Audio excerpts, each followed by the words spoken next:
There's a moment, quiet, sudden, when your reflection becomes a stranger. Not because your face changed, but because your eyes carry someone else's story now. You notice it in the way you speak, the way you avoid mirrors, the way you shut down laughter before it feels too real. You swore you'd never become like them. Cold, absent, bitter. But now, here you are. And you don't know exactly when it happened. It wasn't a decision. It was erosion. 1,000 small surrenders. A silence here. A swallowed truth there. And suddenly, the version of you that once burned bright feels like a dream you forgot to write down. You still remember the vows you made. I'll never treat people like that. I'll never lose myself in fear. I'll never become someone who just copes. But here you are, reacting the way they did, explaining things the way they did, hurting others the way you were once hurt. And the worst part, you're tired. Too tired to pretend it's not happening. So you scroll. You perform. You function. But inside, something sacred is unraveling. A quiet mourning for the self you promised you'd protect. This isn't just shame. This is grief. Because you didn't just lose a part of yourself. You betrayed it. And yet, what if this very recognition, this ache in your chest, isn't proof of your failure, but evidence of your depth? What if the person noticing the drift is the one who never left? There is a quiet rebellion inside you, the part that still wants to return, the part that knows this isn't the end. It's not too late. You're not too far. And maybe, just maybe, the person you swore you'd never become wasn't the villain, but the warning, the mirror, the sacred fire meant to burn away your illusions. What if this pain you're feeling now is not your breaking point, but the doorway back to who you really are? You didn't become this version of yourself overnight. It happened the way night falls, slowly, almost beautifully, until the darkness feels normal. You began by adjusting, by choosing silence over conflict, by biting your tongue when your truth trembled on the edge of your voice. Not because you were weak, but because you were afraid. Afraid of being rejected, afraid of being misunderstood, afraid of being too much, or worse, not enough. So you shifted, softened your edges, smiled on cue, agreed when your soul screamed, no. And every time you did, a piece of you folded inward. They called it maturity. They said you were growing up. But deep down you knew. You weren't growing. You were disappearing.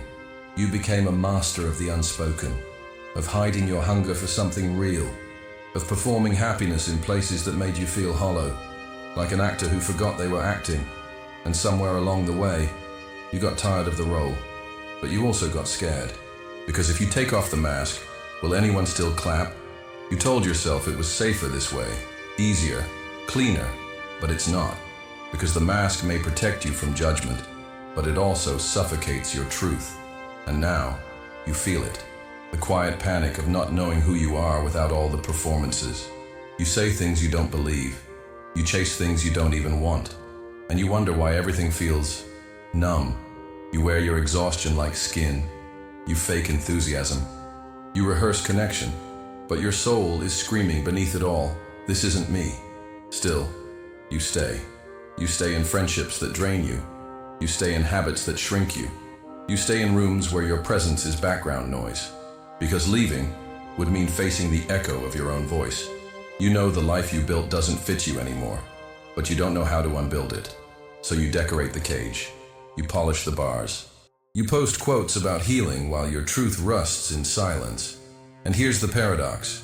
The more you abandon yourself to be accepted, the more invisible you become, even to yourself. It's not just self-betrayal. It's spiritual amnesia. You forgot what it's like to speak without flinching, to want without guilt, to walk into a room without scanning it for danger. But that memory is still there, underneath the fear. It's waiting, not to shame you, but to remind you. Because you weren't born to perform. You were born to feel, to fail, to laugh without checking who's watching, to speak before rehearsing. You were never meant to be a perfect version of someone else's comfort. You were meant to be real, messy, radiant, raw. And Maybe you had to become this echo of yourself to finally hear the silence you've been drowning in. The silence that asks, when did you stop being the person you swore you'd protect? When did acceptance become a cage instead of a home? You don't owe anyone the version of you that made them comfortable. You don't have to keep performing a life that doesn't touch your soul. And if the world you built around your silence starts to crumble, good. Let it. Because the walls that kept you safe also kept you small. And what's waiting on the other side of this unraveling isn't shame. It's you. In the comments, write like no one is watching. When was the moment you realized you were becoming the person you swore you'd never be? Say it raw, like you're looking in the mirror for the first time. This might be your first step back to yourself. Some wounds don't bleed, they echo. You walk into a room and feel like you don't belong, not because anyone said it, but because a younger version of you learned to expect the silence, the disinterest, the cold shoulder. So you carry yourself like a question. Apologize before speaking. Shrink in subtle ways, hoping no one notices how much it hurts to feel unseen. And maybe you've gotten good at hiding it. The smile that stretches too wide. The I'm fine that tastes like metal. The laugh that covers the sound of your heart breaking. Again. But inside, there's a quiet storm. A chaos no one claps for. A grief you can't explain without sounding dramatic. And still, it shapes you. Buddhist wisdom doesn't romanticize suffering, but it doesn't run from it either. Because suffering, when seen with honest eyes, becomes sacred. Not because pain is noble, but because it's real. It strips away illusions. It reveals where you're still clinging. It shows you what you've been avoiding by staying busy, loud, or numb. There's a truth that lives only in the ache, and it speaks in moments like these. The silence after you weren't chosen. The space beside you when they walked away. The night you couldn't stop shaking because everything you believed in cracked. This is not just heartbreak. This is transformation. Because pain doesn't just hurt. It sculpts. It reshapes your posture, rewires your instincts, makes you more sensitive to danger, but also to beauty. You start to notice things differently. The way the wind hits your skin. The look in someone's eyes when they see through you. The trembling in your chest when something finally feels safe. And maybe, for the first time in a long time, you begin to wonder if all this pain was trying to teach you something. Not about the world, but about yourself. Because pain, in its rawest form, removes the masks. You stop pretending. You stop justifying. You stop defending people who hurt you, just so you don't feel alone. And in that stillness, something returns. Not a version of you that's healed, but a version of you that's honest. Honest about what you lost. Honest about how tired you are. Honest about the fact that you still flinch when someone gets too close. And that honesty, it doesn't fix everything, but it softens you. Like a tree struck by lightning that still chooses to bloom. Like a scar that glows in certain light. You're not broken. You're bruised. You're rebuilding. And maybe the pain didn't come to punish you. Maybe it came to pull you back into presence. To remind you of what you never deserved. To reconnect you to what's real. This isn't about being fearless. This is about being tender enough to stay. To stay in your body. To stay with the memory. To stay even when it trembles. Because there's something holy in the way you keep showing up. Not despite your pain, but with it. Not covering it, not overcoming it, but carrying it like a sacred weight. A quiet reminder that your heart, though cracked, still beats. Let go. Not because you've figured it all out, not because you've healed every wound, but because carrying it is costing you too much. There's a myth that detachment is cold, that to let go means to stop caring, to become some untouched, untouchable version of yourself. But real detachment is the opposite. It's presence without chains. It's love without need. It's standing in the storm without trying to control the rain. You've held on for so long, to the identity you crafted to feel safe, to the expectations others placed on your shoulders like bricks, to the old promises you made in survival mode. But they're heavy now. Not sacred, just familiar. And what's familiar is not always what's true. You weren't born to be this tightly wound. You weren't born to brace for impact every time someone gets close. You weren't born to dim yourself just to fit into places that never saw your light. And yet, you keep clutching, clinging to stories that stopped serving you years ago. Stories like, I have to prove I'm enough. If I let go, I'll be alone. If I stop fighting, I'll fall apart. But here's the truth. You've already survived the fall. You're still here. And maybe it's not about becoming something new. Maybe it's about shedding everything you were never meant to carry. Like the guilt that isn't yours. Like the need to fix people who keep breaking you. Like the fear that your worth depends on your performance. Let it drop. Let it all fall from your hands like ash. Because real freedom doesn't come from fixing yourself. It comes from forgiving yourself. From loosening the grip. From no longer begging for a seat at a table you've outgrown. Picture it. You walking barefoot through your life. Unburdened, unapologetic, unfinished, but real. This is what detachment looks like. Not walking away from your life, but walking into it without needing to control how it unfolds. It's crying without shame. It's loving without expectation. It's breathing without the armor. You don't need everyone to understand you. You don't need to prove your evolution. You don't need to explain why you've changed. Let the old versions of you fall away. Let the noise fade. Let the silence speak.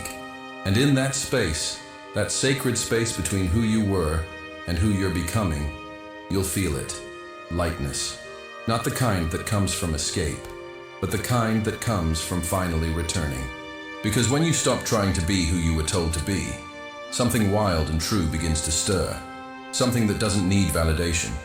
Something that knows how to belong without fitting in. And maybe, just maybe, this is what freedom actually feels like. Not being untouched by the world, but being untangled from it. And in that untangling, you begin to see clearly. The person you were becoming out of fear was never the real you. But the one who's letting go now, the one who's done performing, the one who's willing to feel it all and still stay soft, that's the real you. And they've been waiting a long time to breathe again. No more fixing, no more reaching, no more trying to outrun the reflection in the mirror. You've done enough. There comes a moment, not loud, not cinematic, when you just stop. Not because you gave up, but because you finally see. The fight was never against the world. It was always against yourself. You've been wrestling shadows, trying to outrun your own becoming. But the truth is, there's nothing wrong with who you are, only with who you thought you had to be. That's the wound. That's the illusion. That's the silent war. But now, here, there's only stillness. And in that stillness, a truth you can't unhear. You don't need to be softer, or stronger, or more enlightened. You just need to be here, now, with yourself, as you are. This is what Buddhist experience calls returning. Not a grand awakening, but a quiet homecoming. Not perfection, presence. Not escape, embodiment. You sit with the ache. You breathe with the fear. You let the storm pass without trying to name it. Because now you understand. Resistance only feeds the suffering, but acceptance dissolves it.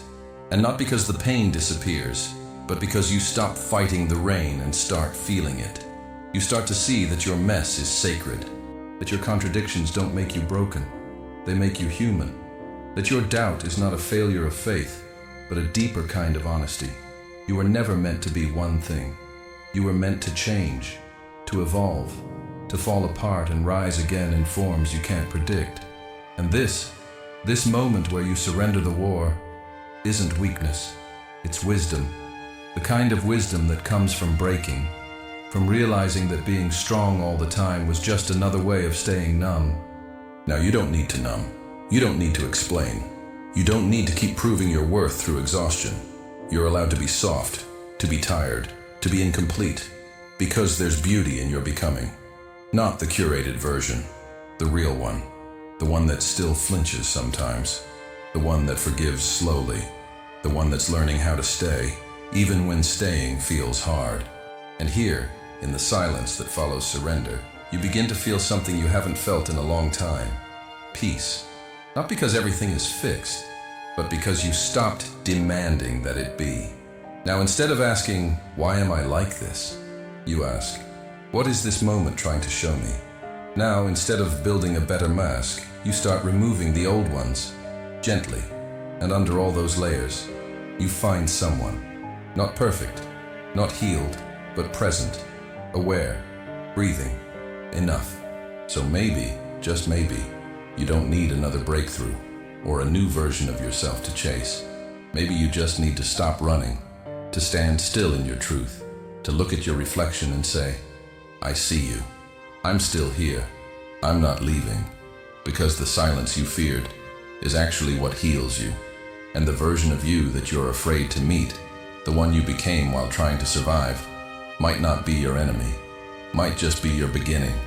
So breathe, sit with it, let the stillness hold you, and ask yourself, what if the only thing left to do now is to stop fighting who I already am?